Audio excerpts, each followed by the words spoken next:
এখন আর একই রকম রেসিপি ভালো লাগছে না। সব সময় বাঁধাকপি ফুলকপি, আর একইভাবে খেতেও ভালো লাগছে না। তবে ভাবছো এটা বাঁধাকপি বা ফুলকপি? না, একদমই নয়। বাঁধাকপি নয়, ফুলকপি নয়, এটা লাউ। লাউ দিয়ে দুর্দান্ত স্বাদের রেসিপি বানিয়ে নিয়েছি। যদি তোমরা দেখতে চাও প্রথম থেকে শেষ পর্যন্ত কিন্তু তোমাদেরকে ভিডিওটা দেখতে হবে, না দেখলে বুঝতে পারবে না এত মজাদার একটা রেসিপিও যে লাউ দিয়ে বানানো যায়। ভিডিও না দেখলে তোমরা কখনো বুঝতে পারবে না। এই লাউ রেসিপিটা ভীষণ মজাদার, ছোট থেকে বড় সকলেই আঙুল চেটেপুটে খেয়ে নেবে। আর এটা থাকলে কোনো কিছু দরকার লাগবে না। একটা রেসিপি দিয়েই পরিবারের সকলে ভাত খাওয়া হয়ে যাবে। তোমরা ভাত বা রুটি বা লুচি পরোটা যে কোনোর সাথে তোমরা এই রেসিপিটা খেতে পারো। দেখবে ভীষণ মজার হয় খেতে, আর দেখতে দেখো কত সুন্দর হয়েছে। তোমরা একবার যখন বাড়িতে বানাবে তখন বুঝতে পারবে যে না, সত্যি ভীষণ ভীষণ মজাদার। আর এই রেসিপি তোমাদের জানাও নেই, একবার বানিয়ে নাও। প্রথম থেকে শেষ পর্যন্ত ভিডিওটা দেখো, না দেখলে একদমই পারফেক্টভাবে তোমরা বানাতে পারবে না। যখনই পারফেক্টভাবে বানাতে পারবে পরিবারের সকলের মন জয় করে নেবে। সেই জন্য প্রথম থেকে শেষ পর্যন্ত ভিডিওটা দেখতে হবে।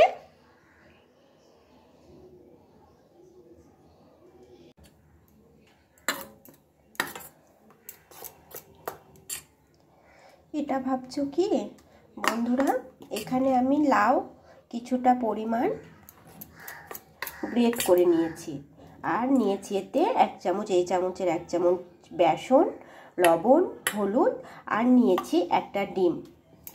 সাথে নিয়েছি অল্প একটু এলাচ গুঁড়ো। তোমরা এলাচ, গরম মশলা যেটা হোক সেটা এর মধ্যে দিয়ে নেবে। তো দেখো এটা দিয়ে আমি একটা কি রেসিপি বানাতে চলেছি।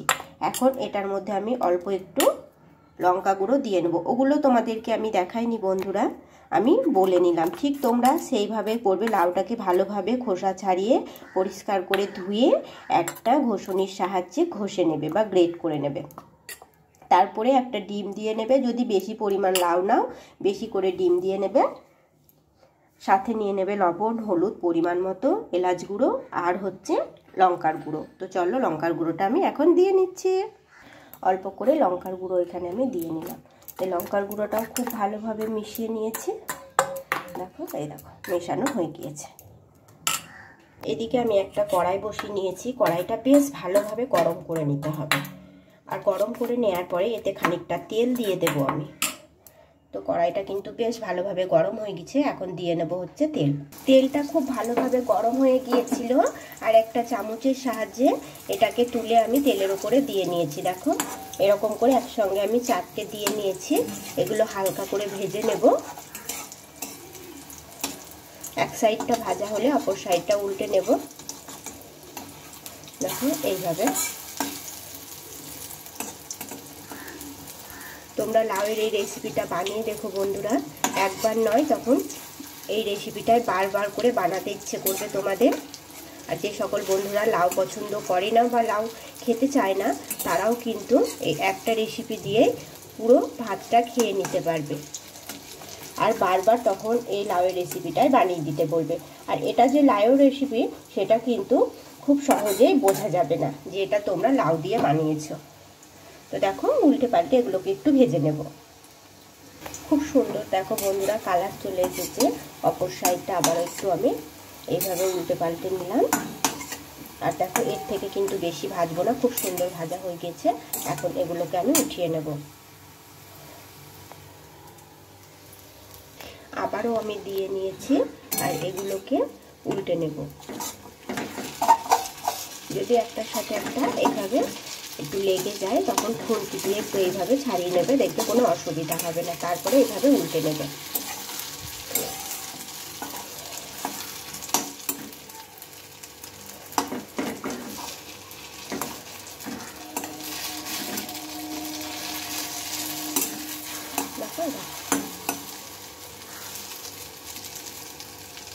তো এইভাবে আমি সবগুলো ভেজে নিচ্ছি।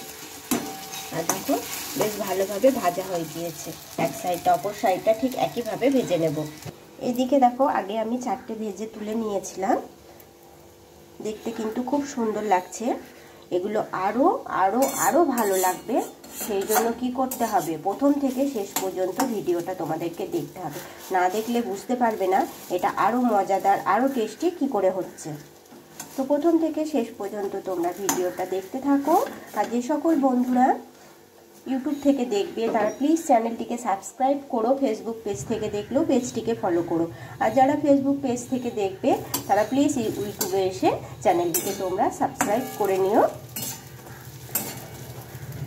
তো দেখো, ভালো লাগলে লাইক কমেন্ট করো, বন্ধুদের সাথে শেয়ার করে নিও, কমেন্টে জানাতে ভুলো না রেসিপি তোমাদেরকে কেমন লাগে। নিত্য নতুন রেসিপি অনেক দেওয়া আছে, তোমরা চাইলে দেখে নিতে পারো। অনেক অনেক রেসিপি দেওয়া আছে, তোমরা অবশ্যই করে দেখে নেবে। ছোটদের খুব খুব খুব পছন্দের রেসিপি দেওয়া আছে, ওরা খুব সহজে খেয়েও নেয়। যে সবগুলো খেতে চায় না সেইভাবে রেসিপি দেওয়া আছে, দেখবে তখন একবার বাড়িতে বানিয়ে দিলে খুব সহজেই ওরা খেয়ে নেবে।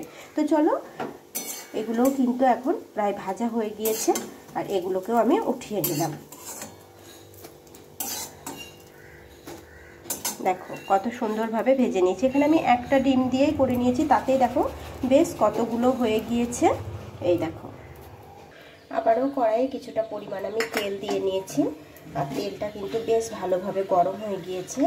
এখন দিয়ে নেব কুচানো পেঁয়াজ।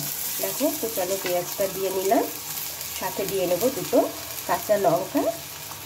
কাঁচা লঙ্কা দুটো আমি একটু চিড়ে নিয়েছি, আর মাঝারি সাইজে একটা এখানে পেঁয়াজ আমি নিয়ে নিয়েছি। যতটা পরিমাণ আমার করা হয়েছে সেই মতো অনুযায়ী আমি বুঝতে পেরেছিলাম, যখন মাখি তখনই বুঝতে পেরেছি, সেই অনুযায়ী কিন্তু আমি পেঁয়াজটা কেটে নিয়েছি। তোমরা চাইলে একটু বেশি বা কম করে নিতে পারো। একটা ডিমের থেকে তো আর কমে করবে না বন্ধুরা, একটা ডিম দিয়ে করলে একটা মাঝারি সাইজের পেঁয়াজ নিলে তোমাদের দেখবে খুব সুন্দরভাবে এটা রেডি হয়ে যাবে। তো চলো, এখন পেঁয়াজগুলোকে একটু ভালোভাবে ভেজে নেব। পেঁয়াজটা একটু ভালোভাবে ভেজে নিয়েছি, এখন দিয়ে নেবো এতে টমেটো কুচি। আমি একটা ছোটো সাইজের এখানে টমেটো নিয়ে নিয়েছি, আর টমেটোটা এখন ওর মধ্যে দিয়ে দিলাম। তো টমেটোটা দিয়ে একটু ভালোভাবে নেড়ে চেড়ে নিচ্ছি। দিয়ে নেবো স্বাদ মতো লবণ, হলুদ গুঁড়ো, লঙ্কা গুঁড়ো। এখানে দিয়ে নেব 1 চামচ মতো বাটা মশলা, আর এটা ভালোভাবে কষিয়ে নেব।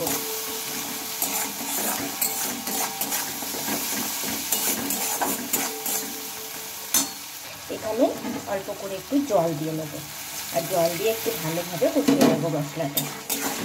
তো হ্যাঁ বন্ধুরা, এইভাবে মশলাটা খুব ভালোভাবে কিন্তু তোমাদেরকে কষিয়ে নিতে হবে, আর সামান্য একটু জল দিয়ে দিতে হবে। হ্যাঁ বন্ধুরা, আমি বলে নিচ্ছি বাটা মশলাতে কি কি ছিল।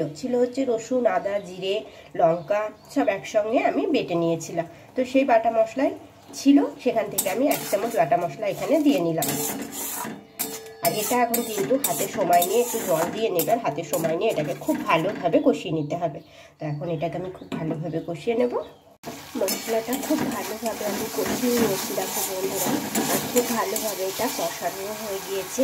আর মশলা থেকে দেখো কত সুন্দরভাবে তেল ছেড়ে দিয়েছে। এখন হচ্ছে দিয়ে নেব ধনে পাতা। দেখো, কুচানো ধনে পাতাটা আমি দিয়ে নিলাম। এই মশলার উপর দিয়ে এটা দিয়ে নিতে হবে, আর তোমরা ঠিক এইভাবেই দিয়ে নেবে। আবারও বলছি বন্ধুরা, লাউয়ের এই রেসিপিটা একবার বানিয়ে দেখো। এই রেসিপি তখন তোমাদের বারবার খেতে মন চাইবে, ইচ্ছে করবে যে এই রেসিপিটাই বানাতে। আর যাদের বাড়ি লাউ আসে না, এই রেসিপি দেখে কিন্তু অবশ্যই করে বাজার থেকে লাউ চলে আসবে, আর এসে চটজলদি করে বানিয়ে নিতে হবে।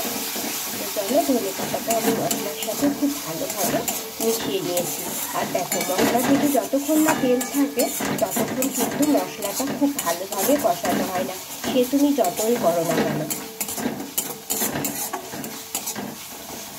মশলা নাড়তে থাকো আর যাই করো, কিন্তু মশলা থেকে যতক্ষণ না তেল ছাড়বে ততক্ষণ মশলাটা একদম পারফেক্টভাবে তোমার কষানো হয় না। দেখো, মশলা থেকে খুব ভালোভাবে তেল ছেড়ে গিয়েছে। এখন হচ্ছে আমি এটার মধ্যে দিয়ে নেব জল। তো দেখো, কিছুটা পরিমাণ জল আমি দিয়ে নিয়েছি, যতটা পরিমাণ জল লাগবে সেই মতোই কিন্তু আমি এখানে জলটা দিয়ে নিয়েছি। তোমরা তোমাদের পরিমাণ মতন জল তোমরা দিয়ে নেবে, তোমরা তো নিজেরাই বুঝতে পারবে। তবে হ্যাঁ, এটা কিন্তু যে ঝোল ঝোল হবে সেটা নয়। স্বাদের জন্য দিয়ে নেব অল্প একটু চিনি। দেখো একদম অল্প করে চিনি দিয়ে নিলাম। চিনিটা অনেকে পছন্দ করে না, তবে তোমরা যদি পছন্দ না করো দেওয়ার দরকার নেই। তবে দিলে কি হয় দেখবে রান্নার যে কোনো রান্নাতে যদি অল্প একটু চিনি দাও দেখবে সেই রান্নার টেস্টটা একদমই অন্যরকম হয়ে যায়, মানে খেতে খুব খুব ভালো হয়। তো এমনিও যে ভালো হবে না সেটা নয়, এমনিও খেতে দুর্দান্ত হয়। আর এখন এই ঝোলের মধ্যে দিয়ে নেব অল্প একটু এলাচ গুঁড়ো। এলাচ গুঁড়ো আমি আগেই দিয়ে নিয়েছি যাতে ডিমের যে কাঁচা গন্ধটা থাকে, ভাজলে তো যাবেই, চলে থাকে না, কিন্তু তবুও ভেতরটা যখন খাবে এটা তখন দেখবে আরও ভালো লাগবে। সেই জন্য অবশ্যই করে তোমরা একটু এলাচ গুঁড়ো দিয়ে নিও, মানে গরম মশলা গুঁড়ো। গোটা এলাচও থাকলে থেতো করে দিতে পারো, আবার গরম মশলা গুঁড়োও দিয়ে নিতে পারো। ঝোলের মধ্যে কিন্তু একদম দেখো জালটা উঠে গেছে। এখন এটার মধ্যে ডিমটা দিয়ে নেবো আমি, মানে লাউয়ের যে ডিম দিয়ে বড়া করে রেখেছি সেটাই এখন দিয়ে নেব। দেখো এই দেখো ভেজে রাখা বড়াগুলো এখন এটার মধ্যে আমি দিয়ে নিচ্ছি। একে একে বড়াগুলোকে দিয়ে নিতে হবে এইভাবে।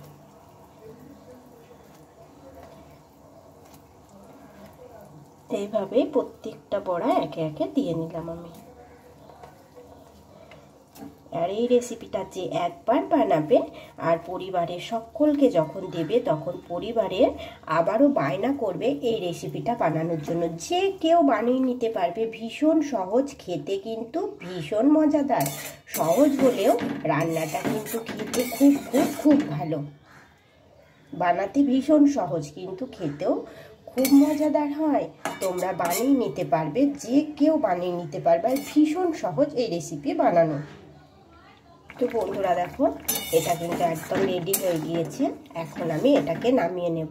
আর এই যে ঝোলটা থেকে গেছে এটা কিন্তু বড়াতে এখনও কিছুটা হলেও টেনে নেবে, আর তারপরে এটা একদম পারফেক্টভাবে হয়ে যাবে। তোমরা যদি ভাবো একটু শুকনো শুকনো করে নামাবে তাহলে তখন দেখবে একটু বেশি শুকনো শুকনো হয়ে যাবে। সেই জন্য এই অবস্থাতেই কিন্তু নামিয়ে নিতে হবে। এই দেখো এই অবস্থাতেই নামিয়ে নিতে হবে। তো আজকের মতো টাটা বন্ধুরা, ভালো থেকো, সুস্থ থেকো।